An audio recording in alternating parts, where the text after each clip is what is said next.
president for 2020. I don't know if I'd call this year an exciting year, but to say the least, it's been eventful, especially here at the ECA. We've been pretty busy. COVID-19's impacted all of our lives. I don't think it's what anybody anticipated. I'm so ready to start doing these meetings again in person. Black Lives Matter, another huge, I don't even know what to call it, but the message, we're all hearing it, trying to understand it. And of course, what we're here to talk about today, Measure DD wins by a landslide. Thanks in part, huge part, to the membership right here at ECA. Appreciate it. Before we get to our speakers, we have a few house cleaning items that we need to attend to. With that, I'm going to turn this meeting over to our Executive Director, John Bly. Thank you all for joining us. John? All right. Thank you, President Dave, and welcome to all of our guests. We're going to, just so you see kind of what we're doing here, we're going to do our regular Board of Directors meeting. We'll keep it very, very short, and then we'll get into our annual general membership meeting. Just so those of you understand, the general membership meeting has one duty and one duty only, and that is to vote on the Board of Directors for 2021. And so that's a little piece of business that we will do before we get into our program. But let me kick off the Board of Directors meeting, and believe we have most of our directors here. And so for our regular Board of Directors meeting, we will have 3 items of business. We're going to deal with approving the minutes from the last meeting, approve the financial statement, and approve the budget for 2021.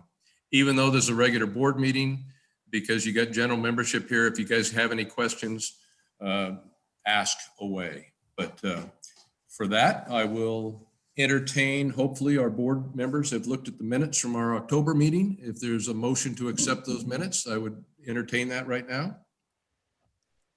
Make a motion to accept the minutes from our last meeting.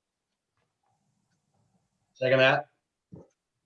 Any corrections or discussion of those minutes? Okay, and let's see if I can do this correctly, because we are voting. And now I don't see it. When we did our exec, there was some little. It's reactions. Okay, so down below, you'll see reactions, and the reactions, you can give us a thumbs up if you're voting yes on the minutes. I learned something new, Suzanne. So I see. That's awesome. Mary, you figured out how many of our board members have voted yes? Yeah, they're all voting Okay. Are there any that are voting no? no. Okay, so the motion carries. Thank you guys for doing this. I didn't introduce myself, by the way. I'm John Bly. I'm Executive Vice President of the ECA for those folks that are joining us that have not previously attended a meeting. Okay, secondly, we've got a financial statement, and we're going to hand this off to our. Here's your rate based, and this is the fuel you used, right? What's that? I don't know. We're going to hand this off to our great treasurer, Walt Turner, for presenting our financial statement, which is basically our year-end statement. Walt, take it away. This is the highlight of the meeting. Hi, everybody. Hey, so for everything that we've gone through this year, and shifting gears forwards and backwards and sideways, I want to take my hat off to everybody who's worked through with the sponsors, the one-time asks, and everybody that came together in a time when our community has gone through so many things to move forward. On the bottom line is we're coming ahead 21,000 for this year. And so I propose, if I could have somebody ask for a motion to approve this year's financial. I'll make that motion. I'll second it.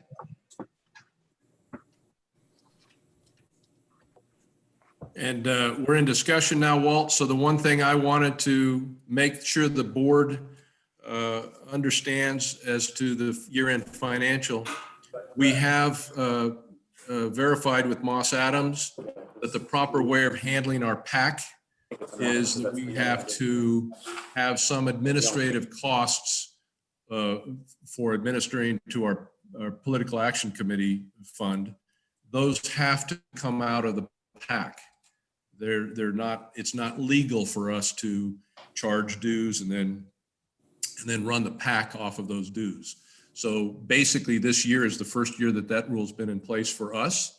And so you will see about a $10,000 contribution from the PAC back to the ECA. So in essence, the ECA is going to invoice the PAC for the costs associated with myself and staff and the office time. And this year was extraordinarily heavy for that because of Measure DD and being the treasurer and the co-chair of that committee. But you'll see very little cost next year. But just wanted to bring that up. And that's part of the $21,000 to the good that Walt is referencing. So without that, we're $11,000 to the good, which is still a damn fine showing, I say, without being able to do events. So that's my discussion. Okay. So we're good? All Ready right, to so, I'm sorry? Ready to vote on it? I think we're ready to vote. All in favor? I love the thumbs up reactions. Mark Winters, do you know how to vote with that thing? Yeah, I'm mute, Mark. You're muted, but There we are. you got a little reaction thing down there. You can hit thumbs up or flip us the bird, whichever one. I you gotta want. find the thumbs up. It's down, you drop your cursor down and you see participants, chat, share screen, record reactions. There we are. I vote yes. Yes, yes. Good. Awesome. Okay, so we're gonna move on to the next part. So with everything that's been discussed and worked through for next year, ratcheting back and hopefully sooner than later for adjusted in-person events.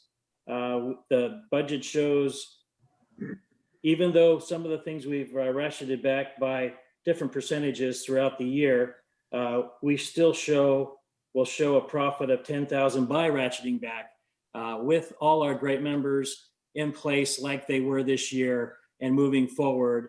And that's just a plug to keep being a member because you see all the benefits you get from being a member of the ECA. So with that, can I get a motion to approve 2021, if you can believe it already, after next year's budget? So moved. Second. Okay. Any discussion? The only discussion I'd like to throw in there, Walt, is that this budget does, and Mary and I have talked about this, it does restore me back to my pre-COVID salary as of January 1st. It does not restore Mary, in part largely because we're still not doing events, but we have decided to month by month look at it. And if we can do events, we will then, as an exec and as a board, look at Mary, getting Mary restored first and foremost. That's important to me, it's important to Mary, and it should be important to all the membership. It is.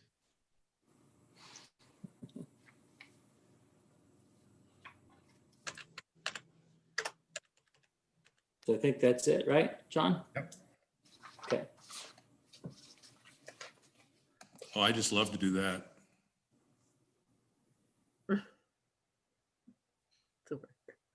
Are we calling for the question? Yes.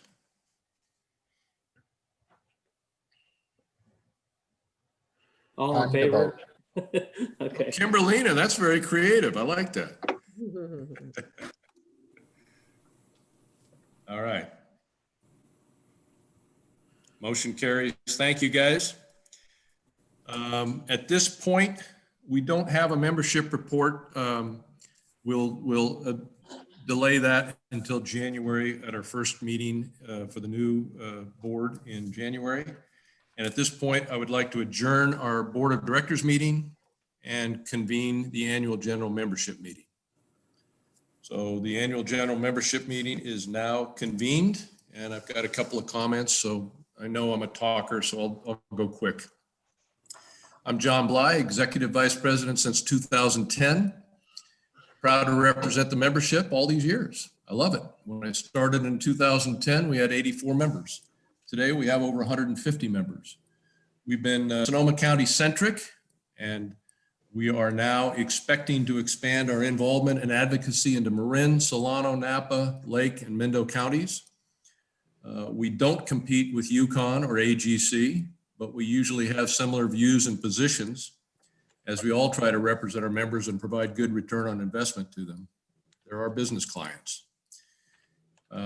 If you visitors today appreciate what you see, please contact Mary, and Mary hopefully will put her phone number up at some point to see about joining the ECA. Although we're local, there is and are strength in numbers.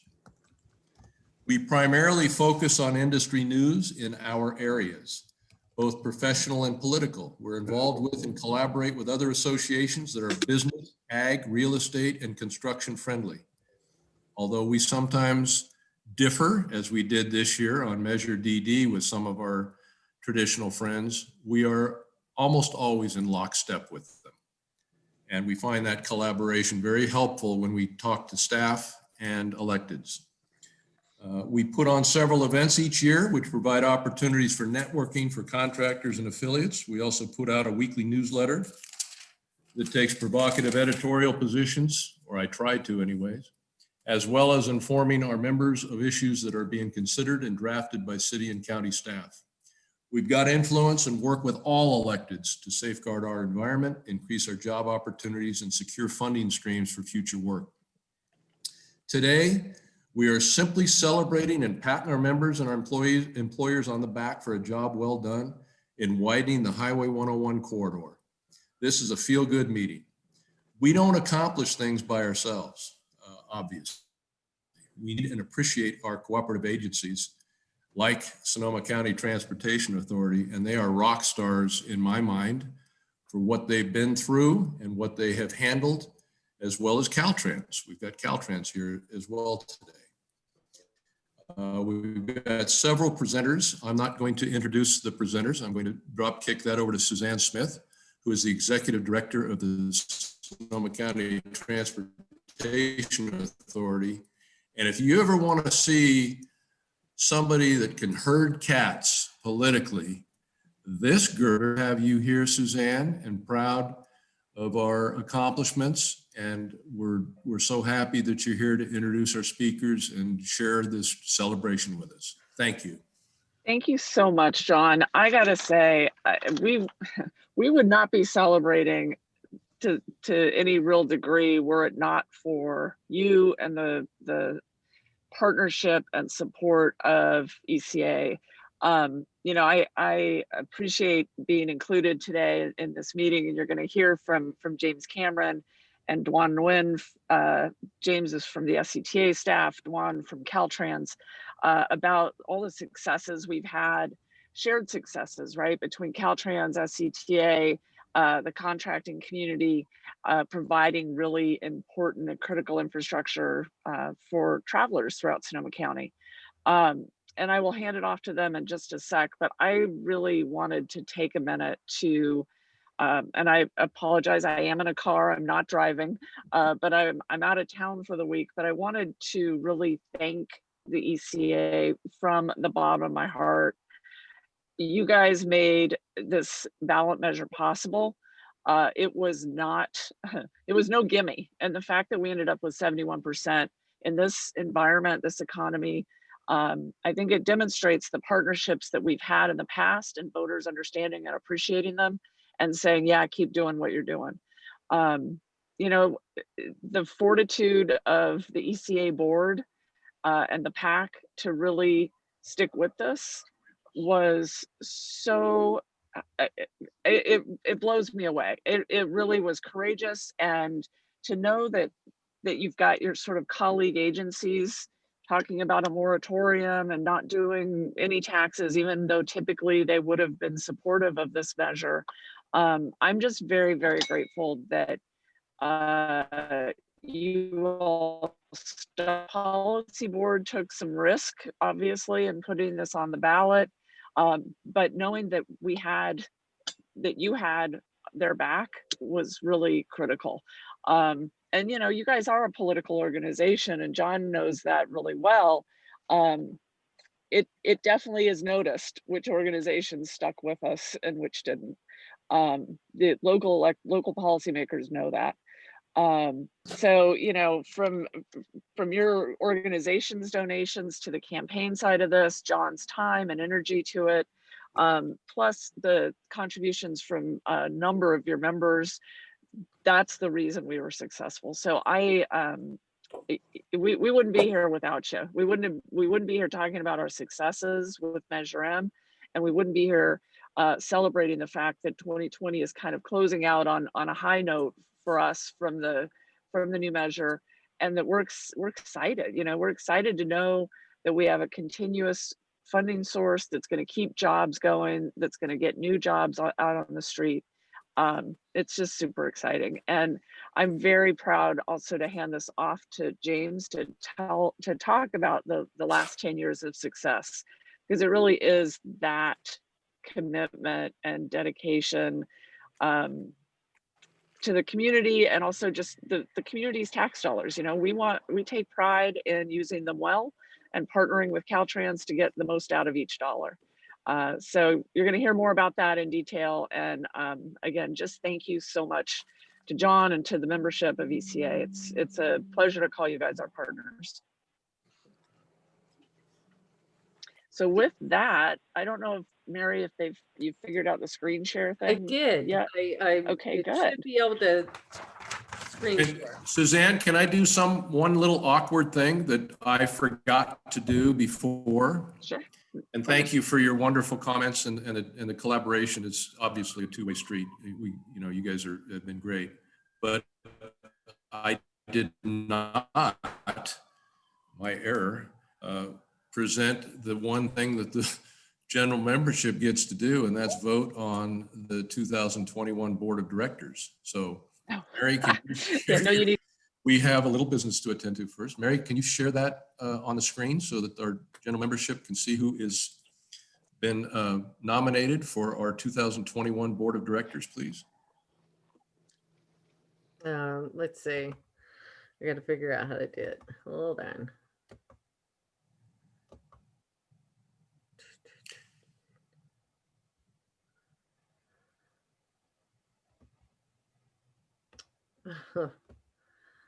I just Or we had could just- it. I know you had it before. I know. Hold on a second. Oh, okay. I have so much stuff up that Sorry about that, Mary. There you Put you on go. the spot. there you go. Okay, so as you guys can see, we have the officers coming in for 2021, Josh Cleaver of Bodine, Walt Turner, North Bay Petroleum, Treasurers Eric Fowler of E. Dolan Trucking, and Secretaries Tony Mancarini, Gelati Construction, and the past president is Dave Weller. The contractors, I won't read them all, but you can see we're pretty well represented with some of the larger contractors up in Sonoma County. And we're heavy on affiliates, but that's okay. We need the affiliates and they need the contractors. So that's the proposed slate for 2021. And if there's a motion to accept that slate and a second, we can go into discussion or just simply vote if there's no discussion. By the way, this list has been vetted by this year's Board of Directors and this year's exec from August, in the August meeting, September meeting, and October meeting. So is there a motion to accept the proposed slate for 2021 from the general membership? Yeah. I'll make that motion, John. Or I'll second that motion. Okay. Is there any discussion or questions on the proposed 2021 Board of Directors? They basically are tasked with keeping me in line to make sure I don't spend money outside of the budget and that I follow the directions and wishes of the Board of Directors. So they are running the show. I'm their tool.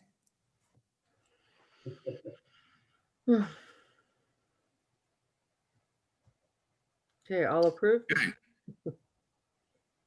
We did establish, by the way, that we do have a quorum, so this is an official vote. So if you would be so kind, Mary, to restore us back to the other screen, because I don't know how to vote with this screen there. Perfect. And we'll call for the question. All those in favor of this slate of Board of Directors, please show that you are in favor of that by either the clap, Kimberlina's clap, or a thumbs up. And if you're opposed, yell at us. We don't have to look at everybody's picture. Hello, Mike Lopez. Good to see you, buddy.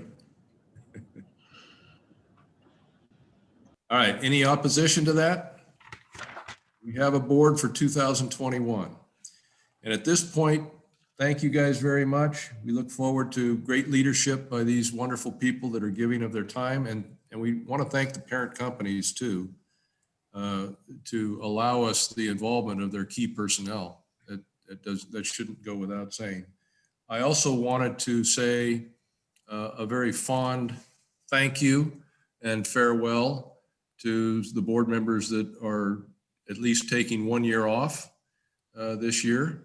And Brett, I know you're here. Thank you, buddy, for another great year. And Kevin Gelati is going off. We're missing a few people here, and we Wait, appreciate Kevin's staying out of here, John. Kevin staying on. I'm sorry. So It's- Brett's taking a little bit of time off. Mark's taking his place, I believe. Who else are we missing? Who else is leaving us, Mary? Brett and Mark were the two that. Mr. Conservative? We're missing the two conservative guys from our board. Mark Winters, you're taking off too? Okay, I'm leaving too. Who is that? Dominic? Dominic's leaving as well. oh yeah, from Dominic GBI. and Shell's coming in. We thank you guys. We'll miss your participation. We hope you don't stay silent. Call me up with any complaints and I'll pass you through to Mary. If there's anything good you want to say, I'll take the call. All right, with that, Thank you. thank you guys very, very much. And with that, we're going to hand this off to James Cameron, and we're going to start celebrating 10 years of accomplishment on Highway 101. it did work. Yeah.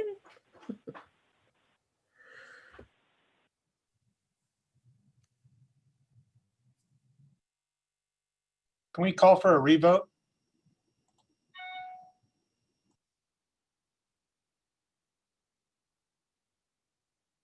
Yeah.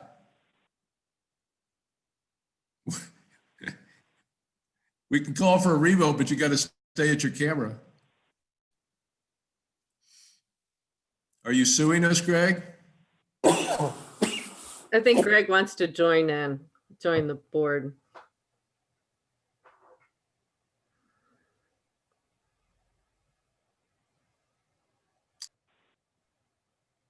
I'm going to mute and let James Cameron take it over. James, are you on?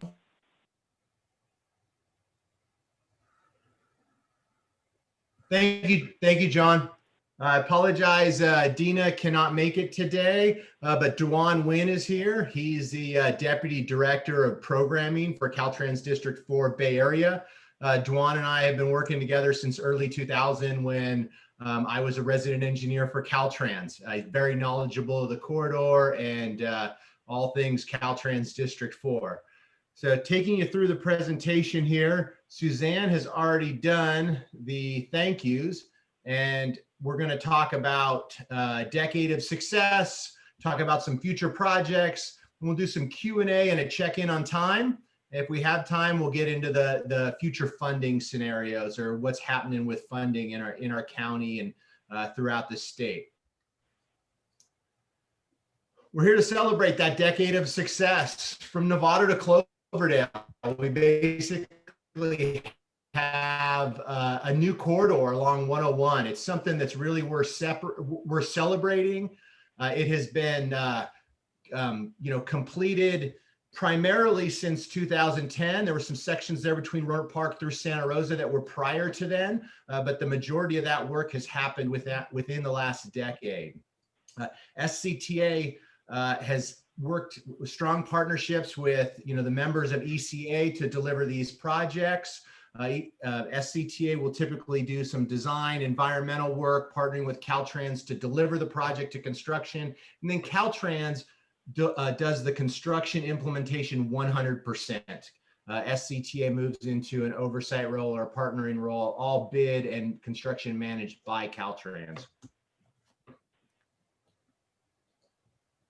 The strategy has been to get projects ready, leverage those funds, and have Caltrans deliver the construction component for our county. Here's a picture rendering of the work that's going on in Petaluma right now, just to give you an idea of what an environmental document looked like in late 2000, when prior to 2010, when we were planning this work that's going on right now.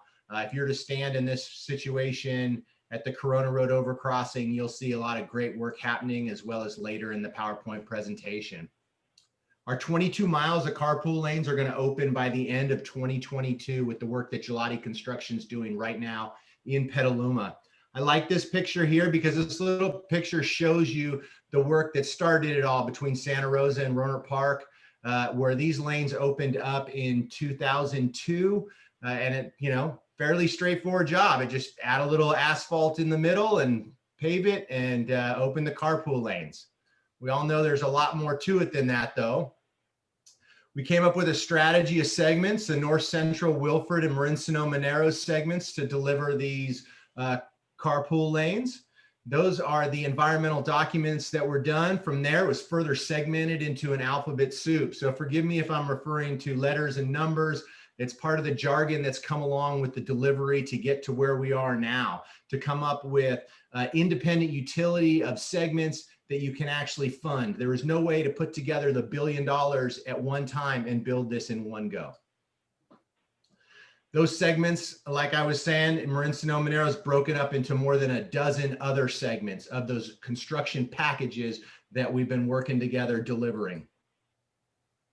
Starting up north, project that we built here, Airport Boulevard. Gelati Construction was the contractor. There's the finished product, good looking bridge. Want to take you through some of the action that happened up there fairly quickly. Here's pre-construction. Here's near completion, where we have the full-blown interchange, the latest design standards. If you recall, we used to have a Fulton interchange. That's no longer there anymore. All we have is the interchange to the north, which is the airport interchange that handles all of that traffic now. To be able to construct this project, the first thing that had to happen is put the new columns in the middle and the median for the two-span bridge. False work goes up, forming steel, pouring the deck, all while traffic is on the existing bridge. Then we move traffic over to the new bridge and it's demo time. Middle of the night, full freeway closure. These guys come out. Pretty impressive stuff. And they got to get it all swept up, cleaned up. This opened up the traffic about 15 minutes after this picture was taken. The other interesting part of Airport Boulevard interchange that's worth pointing out is the bridge work that happened on the main line. You have a widening of southbound over Mark West Creek. That was some challenging environmental considerations, as well as the northbound off-ramp had a simple span bridge that went over Mark West Creek as well. Moving further south, another successful interchange project by the SCTA was Old Redwood Highway. Bringing in massive precast beams in the middle of the night with full freeway closures. Here's what it looked like when it started. It's a 1956 bridge, little narrow bridge with poor facilities for bikes and peds, narrow lanes for traffic. This is the finished product. It came out pretty good. Nice wide bridge, bike lanes, sidewalks, 2 lanes in each direction, divided median. Here's an overview of the project itself. You'll see these medallions when you drive through. This is something we worked with the city of Petaluma on. They picked these river egret and egg basket medallions for the sound walls when you drive through there. Now I'm going to move just south where we're under construction right now. It's a huge success that happened in 2018 when we got that last $85 million in state funding to fully fund that section through Petaluma that's under construction. So those lanes will open in 2022. Here is CIDH subcontractor drilling 8-foot diameter piles for the North Petaluma overhead, the bridge over the railroad tracks. This is an amazing bridge in a lot of different ways. The stage construction is what makes it the most interesting to me. If you got any questions, you can talk to Greg Hurd and his guys who came up with this. They actually demolish off a section of the southbound bridge, and then you build a bridge in the middle that's only half of the new southbound bridge. Then you jump over and you demolish next year the existing northbound bridge. You know, when you move traffic to the northbound traffic to that new median bridge, and then the last year you come back in after you flop traffic again to the east, and you demolish the rest of that bridge that's already been demolished now. And build the rest of the southbound. So this is the stage construction that you're going to see over the next 3 years to get those lanes opened up. This is some of the action that's happening underneath there. Pretty major reroute of Sonoma County water agencies, or now they're called Sonoma Waters Aqueduct, 30-inch welded steel, cement mortar, high pressure pipeline that feeds, you know, Petaluma and North Marin. Not a simple operation to do that tie-in. So we got the utilities out of the way, came through, got the CIDHs that I showed you for the foundation, the columns going up, false work's been put up. Then we got the deck formed, rebar tied, stem and soffits poured, and then here we are with the deck pour. This is a pretty impressive pumper truck here, or, you know, boom, pouring the concrete out. They started on the southbound side. I wasn't there to see it. What I would have liked to have seen is when they got to that cold joint, this is where they had to jump from the southbound side to the northbound side and then start that pour, right, without getting that cold joint down the middle. Same piece of equipment starting in the morning, working a very long day. I bet these guys were tired. Moving a little further south from that work that's going in construction right now, we got the Lakeville 116. It's Lakeville 116 Highway 1 interchange, right? So this is actually considered overhead and separation bridge because it separates US 101 from a state highway as well as the railroad tracks. 4-span, fairly significantly large bridge. And this is one of our biggest successes where we were able to actually get $30 million in state money to match a $1 million in local money to deliver this project. And it was because we had that project ready to go. Other counties, cities within the state failed to deliver, and we were there to pick up the savings. Moving further to the south from that intersection, you got the Petaluma River Bridge. Here's a rendering that we had before we went to construction. You know, this is a massive bridge, right? Over 900 foot long, five span precast girder. There's a picture of it partially through construction where you still have the existing northbound structure in place, and you've done the southbound and the median lanes. Part of this Petaluma River Bridge was also the new interchange down there at Castaigne Road overcrossing. Some more pictures of the bridge construction that happened. They actually built these bents for all three stages up front. The original stage construction plan was to build these bents in 3 stages, like the way you built the superstructure, but contractor CC Myers working with Gelati Brothers came up with this aggressive way to build these vents underneath the existing bridge. These picks were massive at night under the cover of darkness. In the day, these cranes would just sit out there. Some of the main spans were 2 crane picks where you'd have a crane on each side of the river. Here's a welder welding the deck pans, which span between the precast girders so you can pour the deck. This is one of the first jobs where Caltrans implemented a smooth deck, where you, instead of doing the transverse grooving, they went with the longitudinal grooving.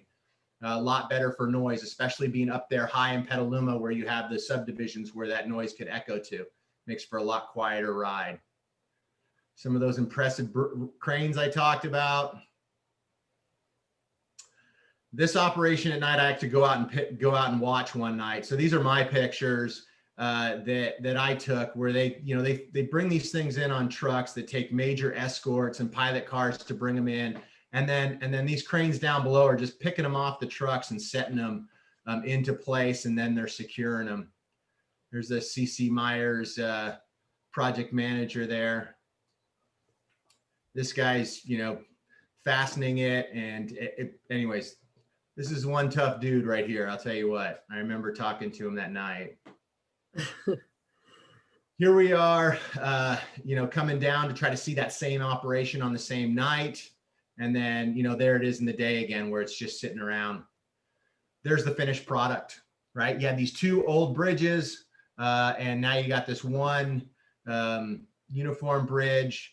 And, I have tons of great stories I could tell you about Migratory Bird Treaty Act and exclusions and buffer zones. And, this bridge right here wrote the book on buffer zones for the Migratory Bird Treaty Act. It was the first job that in the state, or maybe even the nation, where the buffer zone was reduced down to 0, where you were able to work right next to those birds. They were used to being next to traffic, so they're used to being next to construction is what it came down to.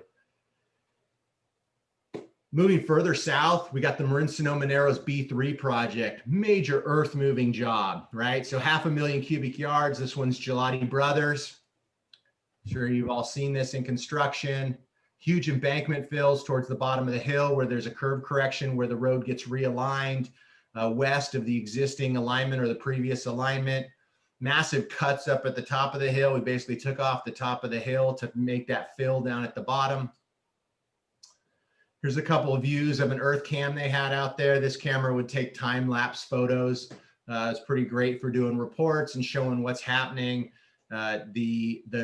What made this job special to me to go out there and see it is that you're on a new alignment. There was a ton of traffic switches to the north, but this southerly segment, you get to work out here in this field and build the whole width at one time, not having to mess with those traffic switches, just leaving the traffic on the main line where the whole highway shifts to the west. Lots of traffic switches happening, as I said, to the north. LCB was the pavement section for this. Did some retaining walls as well. Major drainage work. Took a creek and put it into a culvert to make the widening happen. Hard Rock, that was a big differing site condition change order on the project, doing that big drainage work. Then we had the actual bridge work down at San Antonio Creek. This is where the whole road got elevated up out of the floodplain. This was a major problem, not just the curb correction for the geometry of the road, but also it flooded. And then, the cars would hydroplane. There was issues out there. And, this work that elevated that bridge up, now during those storm events, you no longer have issues with the highway flooding down there. There's some of the scraper runs. They had, scraper after scraper after scraper moving that, 500,000 yards of material. Here's the deck pour. This is one of the more interesting deck pours for me, where they didn't have a bid well that could go the whole width. So, they did a cold longitudinal joint down the middle of the deck of the bridge, because they're getting to build this whole bridge in one place west of the existing alignment. So they'd already poured, the day before on the other side, and now they're jumping over and doing the east side of the new bridge there at the county. The end of the whole thing, you got this really nice bridge, traffic's up high out of the floodplain, and you got a bike path to boot. Because this was an expressway conversion, bikes were allowed to ride on this on the side of the expressway before. Now it's a freeway, it's exclusion, you're not allowed to be there as a cyclist. We had to put that path in for the cyclists. With that, I'm going to pass it off to Duan Nguyen. And Duan, we can just take it away. And when you want next slide, just say next slide. I'll start clicking. Hey, James, can I jump in here real quick? Sure. If people have questions, my suggestion is go down to the chat down below and type in your question, and then we're going to get to them as soon as we can get to them. We're going to be a little dependent on State Senator Mike McGuire when he comes on, but we don't want to miss and intrude on his time as well. Great job, James, and I'll be quiet. Just type your questions on chat, though. Thanks, guys. All right, good afternoon, everybody. My name is Duan Nguyen. I'm the Deputy for Program Project Management, or I'm responsible for all the capital improvement program in the Bay Area. And for North Bay, I actually been covering North Bay for almost 20 years. And in fact, I first worked on North Bay on the Cloverdale bypass in the early 1990s, if you believe it or not. This is way back when I was in design and then later on construction way in North Bay. So I remember in Cloverdale, I used to visit the Owl Cafe. I hope it's still there. But 101 corridor is a significant investment that everybody's been working on. I think there's been over $1 billion from Marin all the way to Cloverdale, investing from state, federal, local funds from Measure M and cities as well. So I do want to thank James and all of you for the invitation. Thank you for the partnerships over the years. We could not have done all the achievements that James went through without working together. And certainly, I've been working with James for a long time, as well with James' predecessor, John Maitland, as well as Guy Preston as well over the years. But while there was one constant is Suzanne, whose leadership has been strong, and I will not hesitate to say that SCTA, Suzanne and James are Caltrans' best partner in the Bay Area. We work together on overcoming funding challenges in terms of delivery and construction, and certainly we could not do all of our work without your member organization as well. Actually, just last Thursday, I made a very similar presentation at the American Council of Engineering Consulting last Thursday. And so from the consultant industry to the contractor, it takes all of us to get things done, especially for a key corridor, backbone of the Bay Area on the 101 corridor, from Santa Clara all the way to Cloverdale. So in terms of 101, there's Big Pave 2 here, but obviously there's also Big Pave 1 that came first. And together, Big Pave 1 and 2, roughly about $130 million of pavement rehabilitation on 101. And I know you mentioned Senator McGuire. We worked with the senator in Big Pave 1 actually to start with, and that was done. So altogether, about $130 million in construction on 101 north of Santa Rosa. Next, James.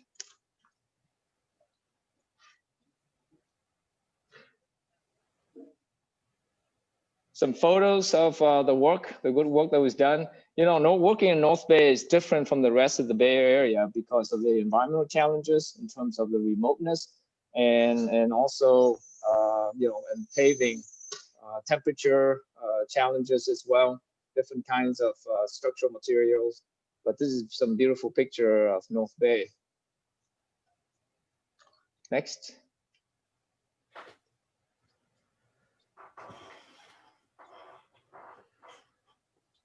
Next. Oh, future projects. Well, for over 20 years, the efforts on 101 has been, I think we do work incrementally because of the significant dollar amount. And so, as James mentioned, we work together to position projects so that when funding becomes available, we have shovel-ready projects. And that's how we were able to incrementally, from local sales tax program, which all of you are a part of, from the federal funding whenever it becomes available, from the Prop 1B CMIA program before, and now with SB1 competitive program, working with SCTA, improving or actually replacing most of the interchanges so that we can plunge through the third lane or the HOV lanes throughout the corridor. And I think we've done basically all of that except for two pieces on 101. One's under construction that James mentioned, and another piece down in Marin County. So next, please. So this last segment in Marin County on the Marin Sonoma Narrows project, in fact, we just got the Cycle 2 funding from SB1 yesterday, awarding $40 million to TAM for us to make the, I guess, continuous HOV lanes from basically, I think 580 on 101 and connecting to Richmond Santa Fe Bridge all the way to north of Santa Rosa to Windsor. So this project is actually about $100 million. And we are hoping to have this project advertised sometime after January, assuming CTC would approve the project in December meeting. We will ask for their fund allocations, and then we'll advertise the contract, and we should be in construction by summer. There's one if in here that I want to make sure to qualify. Some of the project is funded by RM3, and I will defer some of that discussion to James later. But if all the funding falls into place, we could be in construction as early as summer this year. But the good news is we just got competitive SB1 funding, or we expect to get it this December CTC meeting, which happens in first week of December. Next, please. This is one of the last remaining interchange to be improved on the 101 corridor. This project, $26 million in a highly congested area, roughly about $26 million. We're in position to start construction when funding becomes available in fiscal year 21-22. Some of you may be aware that on the Hearn interchange, it's gone through several iterations before we got to this configuration. But it's a terrific project to relieve congestion and improve operations in this area. And then off 101, next please. We have the 116, 121 partnership project with SCTA on a first roundabout on State Highway in Sonoma County. This past year, Caltrans constructed two roundabout projects, one in Solano County, one in Napa County, and this would be Caltrans' first roundabout project in Sonoma County. So this is the gateway location. So it's a terrific design partnership working with SCTA. Next, please. And then we have safety improvement projects on 121, one of the key corridor east-west, about $30 million coming out in 2022. Next, please. And this is very exciting news. This is the Gleason Beach project on Sonoma 1 out of the coast.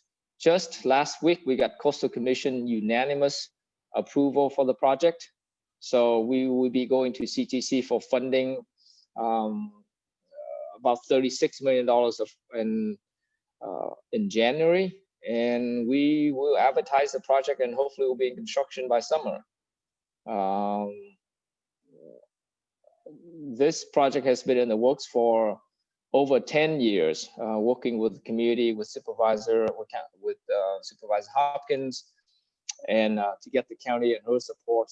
And we successfully got, as I mentioned, unanimous Coastal Commission approval a year ago. Has been a very, very challenging project. Along here, over the years, we worked with actually many of you on emergency repairs as well, along up and down Sonoma 1 on the coast, not just this location, but also north of this coast, north of this location. As a result of the LNU fire a couple months ago, also we are replacing, I think, 4 retaining walls just north of here as well.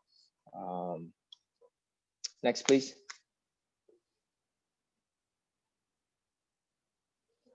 So looking forward, it's just a quick summary in terms of the investment from the state in the Bay Area, and then specifically in Sonoma County. So in our 10-year plan for the Bay Area, roughly we have a little bit over $5 billion in the next 10 years in the Bay Area. And out of that $5.3, $5.4 billion, actually there's 2.4 that's real money that's actually programmed for the first 5 years. About 2.4, $2.5 billion are actually programmed. And out of that, roughly about $750 million is in North Bay or in Sonoma County. Here's just a pie chart showing the breakdown of the 2.5 in the Bay Area. You can see, the majority of the lane miles is in Alameda County, so it's got about a quarter of the pie, with the breakdown of the rest of the county is shown. In the Bay Area, we have roughly about 6,500 lane miles, and as far as center lane miles, over 50% of the center lane miles actually are conventional highway, not freeway. Which is the case for North Bay. So, for North Bay, we have a lot of conventional highway, 2-lane facilities, a lot of opportunities for bike and pedestrian improvement, but it is a different challenge than the rest of the Bay Area. So roughly about $750 million in Sonoma County in the next 10 years. Next, please.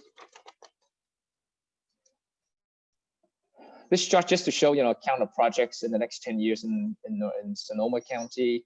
In the SHOP program from state funding, we prioritize the funding based on the 4 core assets: pavement, bridges, culverts, and then traffic operation system. And then based on the inventory and the conditions of those assets.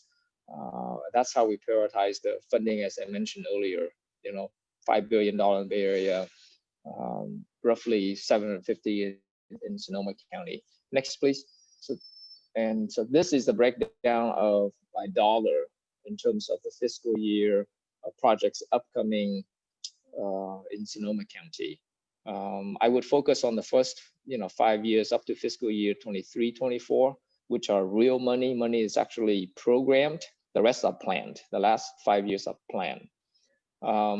Just to look forward, aside from the focus on 101 is we are building out 101.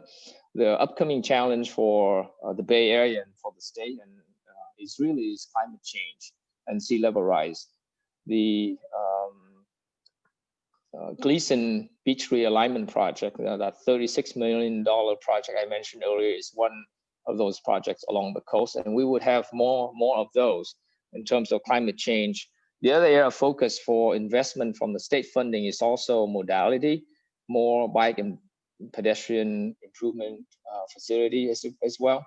So climate change, modality are 2 big focus area for us. Next, please.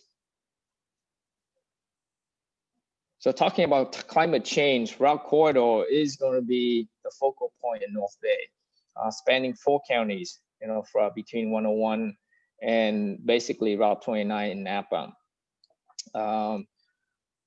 Beautiful area, but is prone to flooding because of sea level rise, a combination of sea level rise and storm events. I think this past weekend was king tide. Fortunately, we didn't have any storm that creates any flooding. As you know, back in 2017 and then 2019, we've had emergency repairs on this corridor. And we actually raised portion of it between 101 and Tallulah Creek, about 12 inches already. Next, please. And so the key for Route 37 is really resiliency. Make sure we take care of the frequent flooding in the short term, and then in the long term, provide for congestion relief as well. Some photos. Okay. Resilient State Route 37 is our namesake. A partnership between Marin, Sonoma, Napa, Solano, MTC, and Caltrans, as well as a lot of the resource agencies, BCDC, EPA, Corps of Engineer, you name it. This corridor has everyone involved. Next, please. Oh, and by the way, so let me just point out the website, SR37corridorprojects.com. There's a lot of information on there. There's a lot of cool maps on there. Any information you can go there and track. There's also meeting and events with the policy committee. Anything you want to know on Route 37. It's a very cool website. I would really encourage all of you to let's take a look. Or if any questions, start there first. Next, please. So, you know, aside from the climate change and sea level rise, there's significant congestion.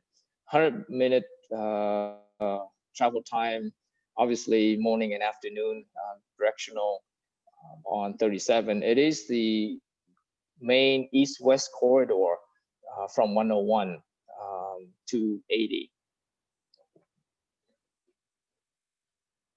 Next, please. And then sea level rise, you know, by 2050, I think the expected rise between 2 and 3 feet, and then by 2100, 5 to 6 feet, I think even higher, depending on the assumptions in terms of emission and risk level assumption. But it's going to be 30 years from now, it's going to be underwater. And you can see the photo on the right to show that. So it's not a situation that we can avoid. We have to do something. It's I think, you know, for the whole corridor to do all of this is order of magnitude, I think over $5 billion investment necessary. Certainly that we don't have $5 billion sitting around. So incrementally, we will work to address the issue. From the state perspective, our first priority, and you know, working with Senator McGuire and some other elected official and CTC, we are trying to address the flooding on between 101 and 121 is our first priority. And then working with MTC, BADA, SCTA, TAM, and the other 2 counties, Napa and Solano, working on the congestion relief portion and interim congestion relief, as well as the ultimate sea level rise resiliency project as well. Next, please.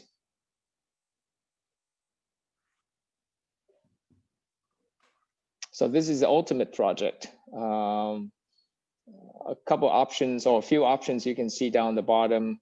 Either it's on fill or basically a viaduct scenario with different lane configurations, accommodating not only vehicle but bicycle as well. Next, please. The Caltrans investments on 37, I think we got 6 projects and mostly focus on drainage improvement, some operation improvement at 121, as well as pavement rehabilitation. And the most critical on here is the to address the flooding. and we hope to have environmental clearance on that project, I think a year from now, and then seek funding from CTC to do the interim, possibly raising the profile somewhat, but not to the ultimate condition. But we have to do something so that to prevent the recurring flooding, combinations of sea level rise as well as storm events. Next, please. This is the interim congestion relief project, working with MTC, Solano, Sonoma, Napa, and Marin. There's a couple variations on the alternative. If you could go to the next slide.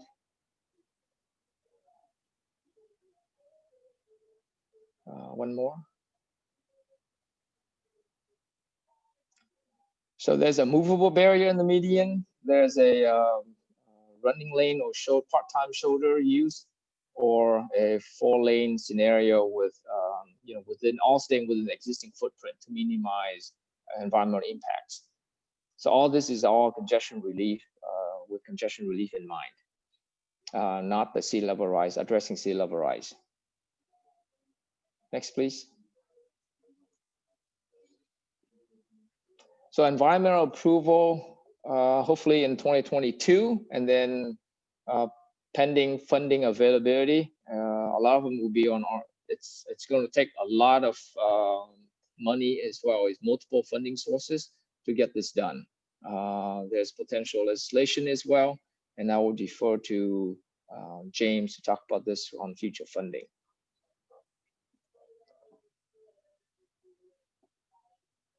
That concludes my presentation. I'll be happy to answer any questions.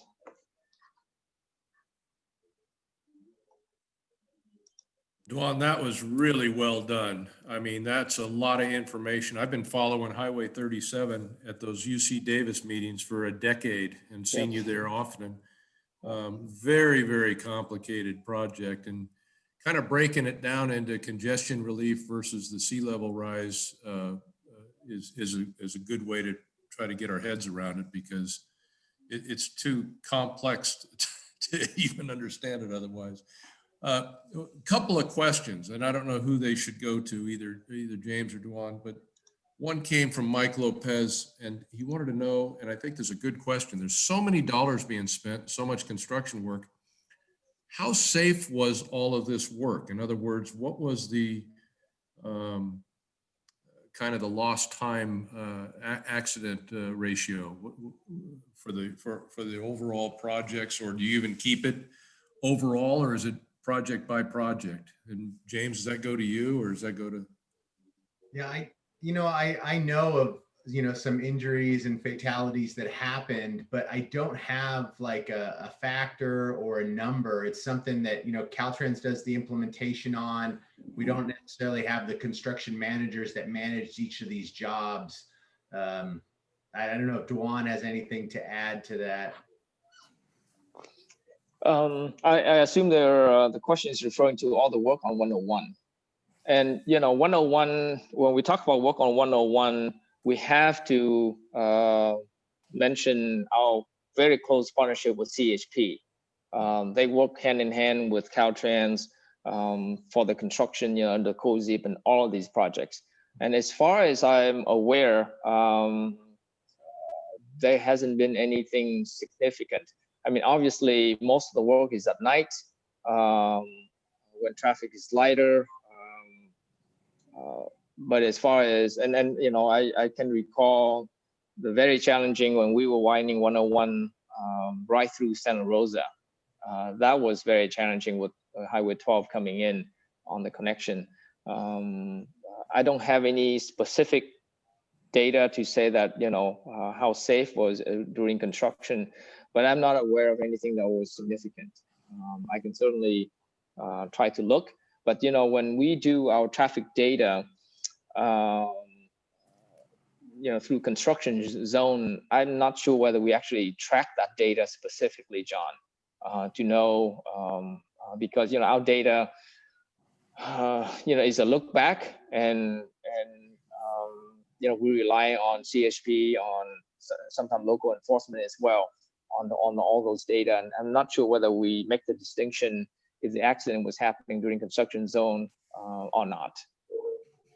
Okay, thank you. And then a couple other questions came up. One was on the Fountain Grove Mendocino overpass. Is that on the radar for some of that, hopefully 750 million in the next 10 years? And I would add the Dry Creek Road. We had David Hagel at one of our meetings from the city council at Healdsburg, and he was talking about redoing the Dry Creek Road off-ramp and on-ramp up in Healdsburg. And I don't know whether those got mentioned or not. If they did, I missed them. So those were not mentioned. To my understanding, neither of those projects are funded. As how they're advancing, it would be the city of Santa Rosa that would advance Mendocino, northern Santa Rosa interchange, or maybe even a combination of those.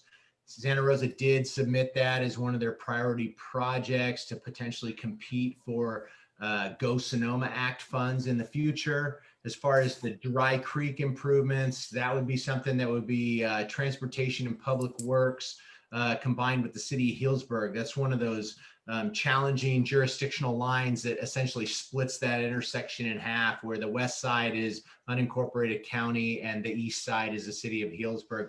That was also submitted as a potential project. I know they've completed some stop signs there, and I don't know the status of the project moving forward. But they would enter into cooperative agreements with Caltrans to advance those projects. And to this date, I don't know of them actually entering into any of those yet. Duan, do you know of either of those moving forward? Yeah, this is at least over 3 years ago. There was some discussion, as you mentioned, about co-op agreement. I think there were development close by. This is Dry Creek, but I haven't seen anything, any activities lately. And then Greg, did you want to ask your question on the 116? I think it's 116, 121 interchange. No, it's just, part of probably for James and or Suzanne, I mean, part of the attraction of Measure M was the ability to parlay tax funds into, revenue for other, get to attract revenue from other sources. And again, with Measure, Go Sonoma, the same thing's going to occur with the money that comes in. I just want to make, thank you guys for doing that and getting that money to extend our tax dollars. But did I hear you right, James, that 116 and 101, you parlayed that 30-1, or was that 3-1? No, it was, we basically put in $1 million for design. And since we were able to have that project ready to go, and there was tight funding deadlines with that funding under Prop 1B, we were able to fully fund the construction from state money. So it was 30-1 was the match for that job. It's the Rockstar project. I mean, just to the south of there, we got, pretty great match and added another 45 million that let us build the Petaluma River Bridge. But none of the projects, all the projects pair in comparison to that 30-1, which was just all about timing. And I give full credit to Suzanne. She has a finger on the pulse, knows how this stuff works. And, just puts me to work to make sure that things are ready. And then she knows how to act on it on that side. Yeah, I've worked with Suzanne on that job for over 10 years, trying to get the 116, 121 intersection done, very challenging locations with the gas station there, and there's a creek close by, and we're dropping a roundabout there. For those of us that hate sales taxes, the big benefit and the hardest thing to explain to voters, which is amazing that they got it because it's very complicated, was this getting to a point of being shovel ready so that you're in the queue and you're able to apply for these matching funds because you're not sure when they're going to come up. You got to be shovel ready. And this is a great example of that, right, James and Duan? Yeah. The fact that we got us a bunch of money. Yeah. So Greg, are you talking about 116, 101, Lakeville 116, 101? That's the 30-1. And then Duan was talking about 116, 121. That one is 3-1. But both same concept. You use the local money to get the project ready for construction. So when that partnership or when that opportunity comes up, that, you know, you're ready to go. So 3-1 at 116, 121, 30-1 at 116 Lakeville, US 101. Yeah. Yeah, that, If I and may, that's, also the pedestrian overcrossing at Coddingtown and the JC, is that part of, is Caltrans and Gulf Sonoma getting involved with that for selfish reasons? I believe there was an ATP application that was submitted by the city of Santa Rosa that we're waiting to hear about. Have you heard about it yet? Not officially. Okay. Yeah, so I'm waiting to hear about it. And then I believe, and I believe they're working on selecting a contractor for the plan specs and estimate. You'd probably know something about that too, right? yep, we've been working on that overcrossing for years too. Yeah, hopefully the ATP recommendation from CTC will come out soon.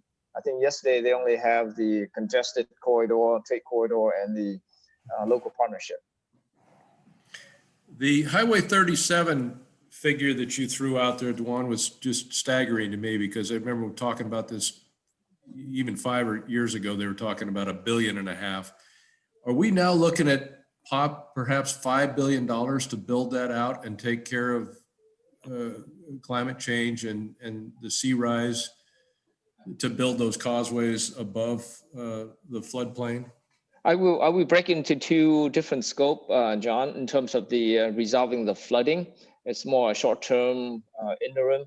2 years ago, CTC with Senator McGuire came to us and said, do something about that because, there was flooding every other year, 2017, 2019. So what CTC did was provide us funding for environmental only. So once we clear environmental, we will come back to CTC to lay out, how we would resolve these interim flooding, so that doesn't, a recurring issue every year, and that would be not the ultimate project. So hopefully, the funding for that project would be not, hundreds of $1 million, because we have to make that happen within 5 years, right? So that we don't have to do, emergency work every time we have king tide and storm events, for the next few months here.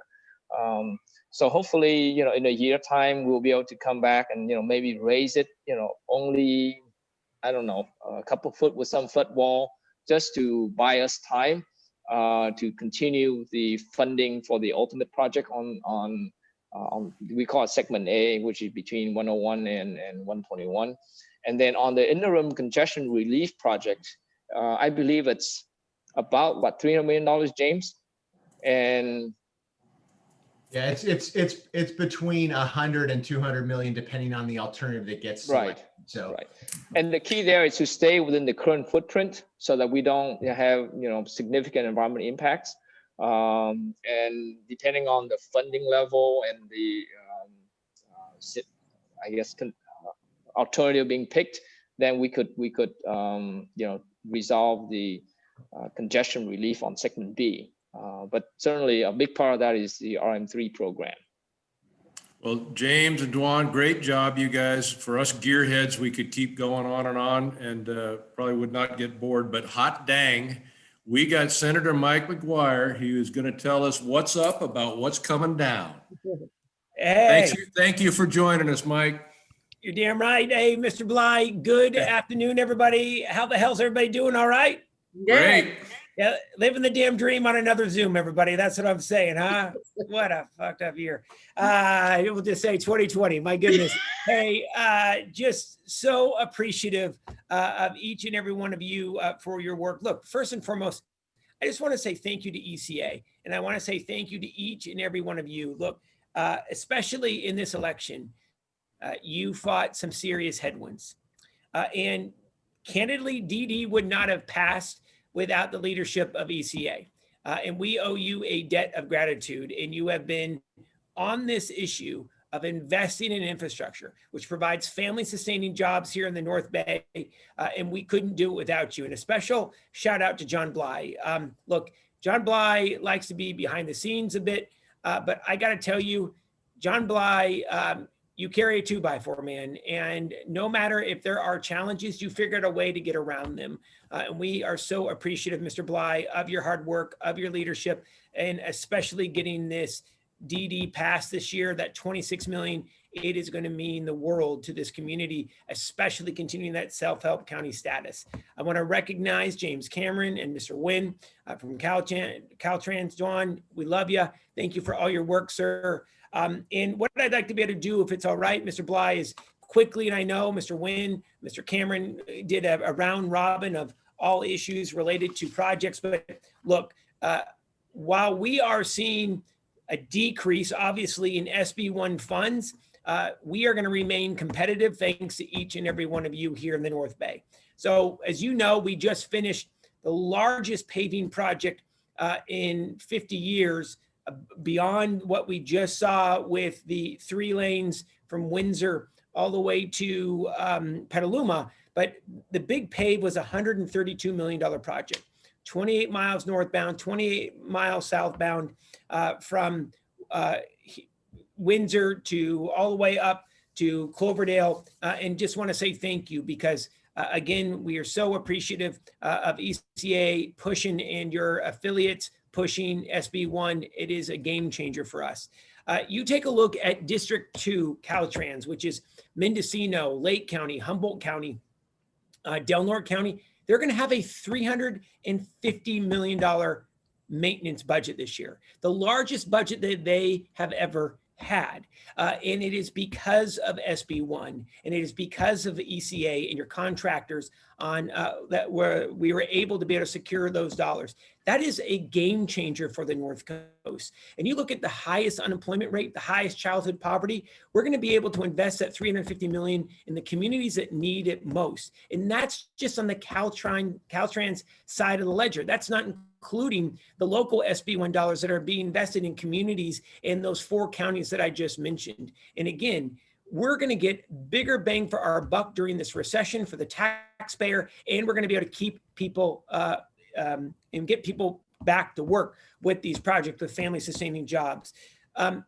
One of the things that I'm really excited about that's going to be happening over the next 24 to 36 months, as Duan, I'm not sure you talked about the Marin Sonoma Narrows extension in Marin, but here's the good news. 90 million is coming from Regional Measure 3. And we have been working, the California Transportation Commission, next month, they will have $40 million allocation on their agenda. That will bring us to about $132 million so that we can finally complete the Narrows project. This is the last of the investment. So from the Marin Sonoma County line to Novato, we are going to be able to get this damn thing done finally. And just want to say thank you to the previous director, Ms. Branson, who was with the CTC, Mitch, who is the new director of the CTC. They both came out. We visited the site with them, and this is finally going to get done. We will have $132 million in the bank after the CTC adopts this agenda item here coming up in December, and we couldn't be more excited. And again, that's going to put folks back to work here in Sonoma and Marin counties. You just heard about Highway 37 and that $10 million from the engineering and the environmental. That is going to be critical, especially that first phase, as Duan just talked about, 101 all the way to 121. That is a critical project. And the MTC has also prioritized making the worst stretch of Highway 37 that goes from Sears Point, Sonoma Raceway, all the way to Vallejo, of bringing out that barrier mover and be able to do that 3 lanes all the way through. That will be a game changer and a good Band-Aid until we can actually pay for that cantilever or that bridge that will need to be built. Over the next decade, Sonoma County will see, this is a bit of a revised number, about $240 million from SB1, 120 million in Marin, 67 million for Mendo, 45 million for Lake. And I want to make sure that you're focusing too up north. We're working a major project. It's on Highway 101, Del Norte County, the last chance grade. 50 million is being invested right now on the engineering, the geotechnical, and the environmental to take 101 off of the coast, push it inland. That is a $1 to $2 billion project. This is a massive project that will be moving forward here after 2026. We secured the 50 million last year, 10 million 2 years ago, 40 million last year to be able to finally move this project forward that should have been moved candidly 30 years ago, 40 years ago. This will be a game changer so that the 101 stops sliding in the Pacific. The last thing I'll mention is SMART. Look, I know that there's some challenges right now with SMART and the economy, but here's where the state would like to be able to go. One of the reasons why it was so critical to be able to secure that east-west railroad that on the rail bed that goes towards Vallejo and Sassoon all the way into Marin is because we take a look at what the future of SMART will be. It's going to be bringing folks into Solano County, in from Solano County, and the ultimate destination will be Marin County. Over 60% of Marin's workforce commutes into the county every damn day, 60%. And we'll be able to help alleviate some of that traffic load off of Highway 37 by moving SMART into Vallejo. We should not be building a cantilever or a bridge through the marshland without putting SMART on it as well. And that's going to be critical. And we're just about to finalize that deal that will transition those railroad tracks from the North Coast Railroad Authority to SMART so that they'll have full control of all freight and passenger operations going into Solano County. Again, looking towards the future, we need to make those investments now. And I think that's going to be critical. But the last thing I'll say is this. I'm going to end how I started. I just want to say thank you to ECA. You have been solid. Whether it was the original 3-lane all the way with Highway 101, to Measure DD, to SB1. Look, these were not easy wins. And you have shown the leadership. Even when allies were opposed, you stuck to it and you got it done. And I just want to say thank you because it is going to be a game changer for our communities in the North Bay. And John, we love you. You are such a good guy. I am so sorry to hear about your father. I've been thinking about you and just want to say thank you for each and every one of you for allowing me to be here and happy to do any questions, comments, or criticisms, Mr. Bly. Wow, that's like a whirlwind coming in here, Mike. You are so kind with your words, and we're so appreciative that you take time out of your schedule to come and do this. I mean, I just remember up at the event we were at years ago when you were headed to Sacramento, I pulled you aside and your lovely wife, and I said, God, I hope you don't forget about us up here in the North Bay when you go to Sacramento. And you haven't. You have been rock solid in your advocacy for us and getting funding and moving these projects forward and so forth. And Mike, you're doing a great job. We thank you. You're changing lives. You're changing our professions and our ability to make money and put money back into the community. And we really, really appreciate it. So thank you very much for all of that. You're the game changer, my friend. No, thank you, Mr. Bly. Very grateful. Thank you for having me. And just one quick word too, and I know some, you know, this thing would not have happened, DD, without our members stepping up and writing checks. And I really felt like I was going down in flames after Measure A and Measure I, and I was going, oh my God, I'm going to come up the third time and be a loser. I can't face Dick and Dean and these other guys again. But we got the one flyer out. Thank you to everybody that contributed dollars. It was huge. And I think it was just the right amount of politicizing that got us through with the voters and so forth. So anyways, thank you to the whole membership. Somebody, I saw a hand fly up somewhere for a question. Mary, help me out. I'm looking at a lot of pictures here. Anyone have a question? You want to put it in the chat or just ask away? It's not often we get to talk to our Senator McGuire. I think If I may, I'd like to thank Senator McGuire. Good to see you again, Senator. Last saw you over on Marin County in the coast, I think a year ago. Yeah. And I remember when I first walked with you up in Geyserville several years ago. when you were first on the SCTA board. So terrific work and your leadership getting us the money on 101 and 37. Thank you, and good to see you again, Senator.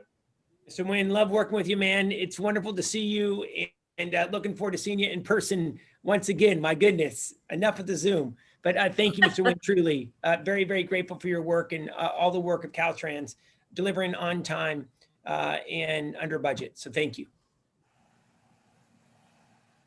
Great This job. This is Debbie Ferrari at Backtracking. I'll just mention very quickly, we met with you regarding the lovely AB5.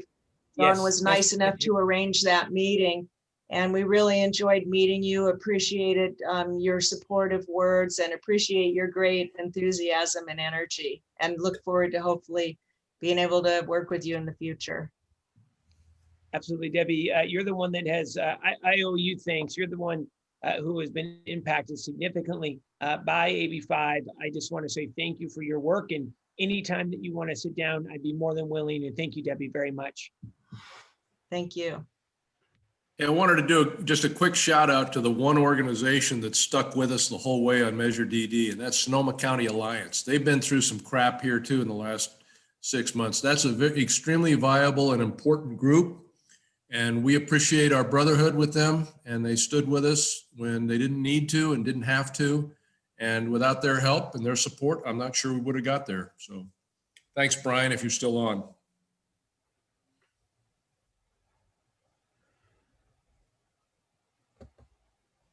And with that, are we out of here on time? 4 minutes early? God, we got Mike McGuire here. When are you going to take over for Gavin? That's my first question. Oh, shit. Can't you get us out of the purple tier? We know people in Sacramento like you. Get us out of the purple tier. Bly, there we go. Hey, good stuff. Happy damn Thanksgiving, everybody. Same to you. Happy You Thanksgiving. run for Thank you. governor, Mike, and I'll change my registration. Hey, Glenn, my man, what's going on? It's good to see you, Glenn. How you been doing, man? Good, very good. My goodness. Congratulations on everything. Thank you. No, it's always good to see you. Thank you. Hey, Brian, thanks you guys very much. I really appreciate it. Thanks for having me again. Seriously, happy Thanksgiving, everybody. Thank you. Thank you, Senator. Thanks, Everybody. bye-bye. Thank you. With that, Mr. Weller, do you have any parting words for everybody? Would you like me to take it down? He might have gone off. A lot of people logged off after Mike McGuire signed off. Well, I just find this, the machinations of how all of this work gets done out on the highways to be incredibly sustaining to my ability to plug into things. It's fascinating. It takes a decade to get these things going and so forth. It takes a lot of friends. It takes a lot of collaboration, and the ECA is good at that. And I think you saw that today, you guys. So hopefully with the continued leadership and the past leadership that we've had, with our board coming in and our officers coming in, the ECA will continue to guide us in the right direction. So jobs are available, damn good paying jobs are available, and we continue to take care of our environment and each other. And love you, Dad. Glad you're over my shoulder. So thanks to all of our sponsors. Thanks to all of our membership. Juan, you guys are rock stars. Thank you very, very much for joining us today. And we hope to see you guys all again very quickly without a Zoom meeting. Thanks, guys. Thank you. Thank you. Thanks, John.